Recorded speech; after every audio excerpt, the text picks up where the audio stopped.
So my name's John Joyce. I'm from London, England. I came to Ukraine in 2007, met my wife, did a little travelling and then came back to Mariupol, got married and just lived there.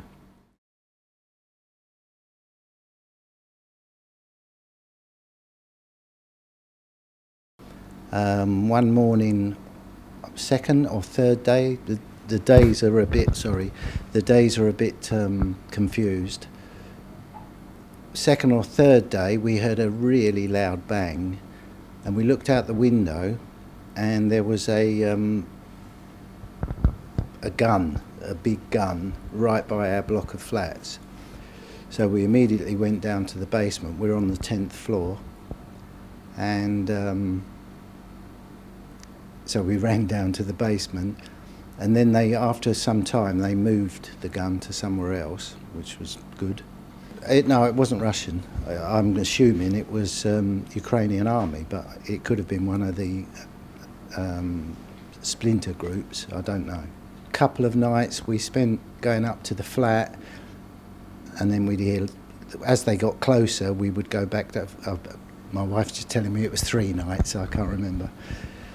As the blast got closer, we then started to be ready, sleeping in our clothes on the bed, and then going down into the basement.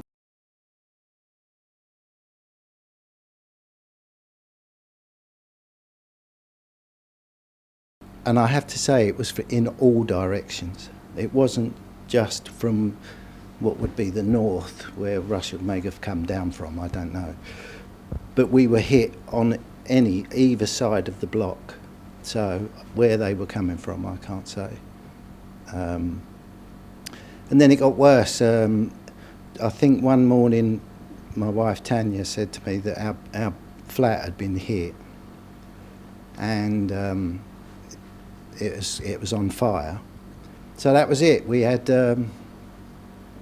what we'd carried down to the basement over several nights. The flat's completely gone. Most of the block's gone.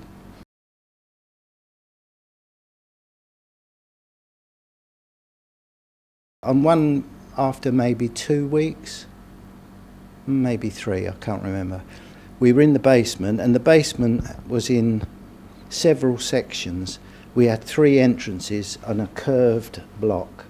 So three entrances, and therefore 3 separate basements with individual rooms. Somebody must have said to Tanya or to somebody that the Russian soldiers were in the second basement, and we must have our passports ready. So we sat there and I felt relieved at that point. I thought, good, maybe it'll stop. And we sat there for an hour with our passports in our hand, and then Tanya said to me, "Oh, it's fake, there's nobody there."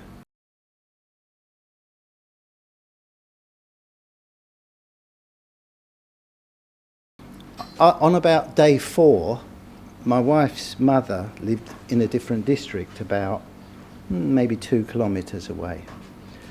And obviously she was worried. And she lives in an old block, so you can imagine the basement's not great. So she wanted to go and get her mum, so we set off with the dog. And we'd gone about maybe 500-600 metres. And there were two soldiers, again, Ukrainian soldiers, I don't know who they were. And my wife spoke to them and said, "Is it okay to continue?" And they said yes. And we walked about 20 metres, and a shell hit the road about 15 metres from us.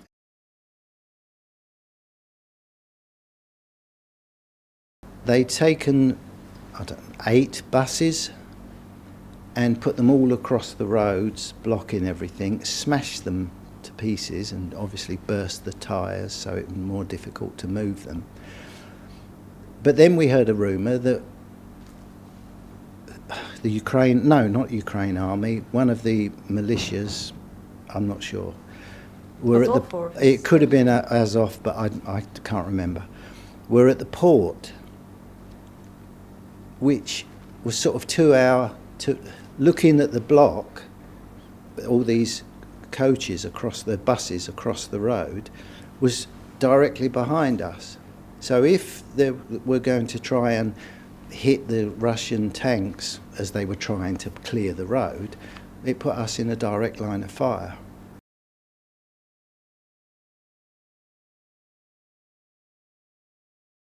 I know there's a lot of blame about the growth of fascism in Ukraine.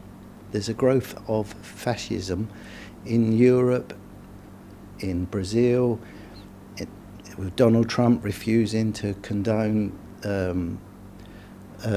what they called the boys. I've forgotten the name.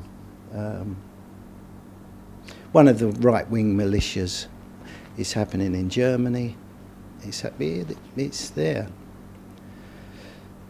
Quite what's going to stop it, I don't know. But I remember when the first conflict took place, when Yanukovych was president, one of the first things they did was stop Russian as an official language.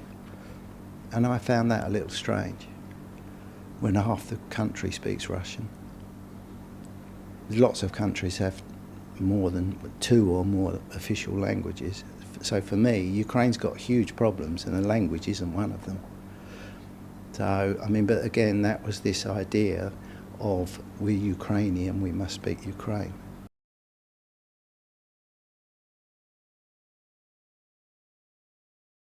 Even here, I mean, you feel still safe? I feel safe, yeah. I do. I've sent a text message to my daughter earlier on that said something like, got my visa, going to be heading across Crimea to Krasnodar. You can all stop worrying. So the plan is eventually my wife and I and my wife's son will want to go to England